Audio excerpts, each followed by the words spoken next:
भगवन् विश्वेश्वराय महादेवाय त्रयम्बकाय त्रिपुरान्तकाय त्रिकाग्निकालाय कालाग्निरुद्राय नीलकण्ठाय मृत्युञ्जयाय सर्वेश्वराय सदाशिवाय श्रीमन्महादेवाय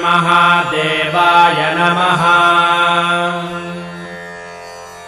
नमो हिरण्यबाहवे सेनान्ये दिशां च पतये नमो नमो वृक्षेभ्यो हरिकेशेभ्यः पशूनां पतये नमो नमः सस्पिञ्जराय द्विषीमते पथीनां पतये नमो नमो बभ्रुषाय विव्याधिनेन्नानां